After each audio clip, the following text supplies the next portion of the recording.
از دل خاک شمال نغمه آب آمد، قشتپه چون بهاره بر لب خواب آمد. شاخه امید نو در دل مردم شگوفوست، رود روشن میانه هر طرف تاب آمد. سالها تش نبود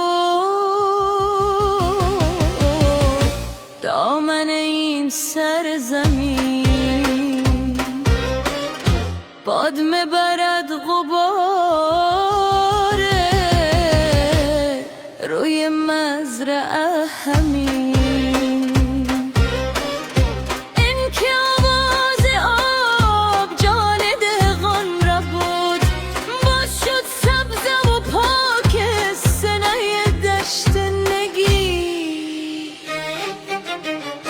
در مسیرش روان بر تن خاک زندگی هر قدم میدهد از دل مردم خوشه. بر سر هر مزرعه موج آمده دوباره منوسد و خط قصه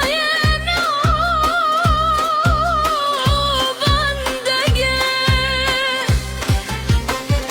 قشتپه مثل رو گردول شب ها نشست،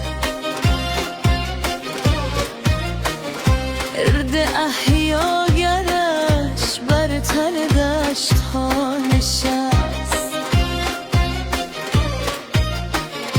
هر که از راه رسه جان امیدش گرفت، این همه مهر چرا راز خداوند هست. سایبان گندم است بر سر این خاک پر، میدم جان نو بر رگ خشک کویه. شود خانه فردا شود، میدهد رنگ خوش بر دل مردم اسه.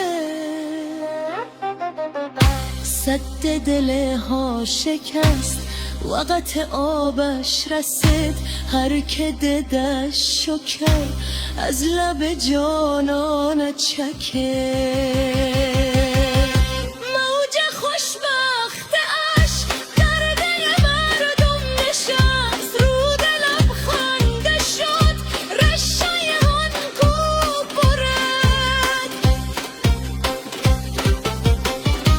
کاروان سبز شد دشت آتش درو، برکت تازه داد خاک غمازه درو. هر نفس گفت خدا رحمتش افزون کنه، این عطای پاک را دست تبا درو. آب مانند دعا بر دل مردم چکه، سفره ها رنگ گرفت خستگی از تن پره.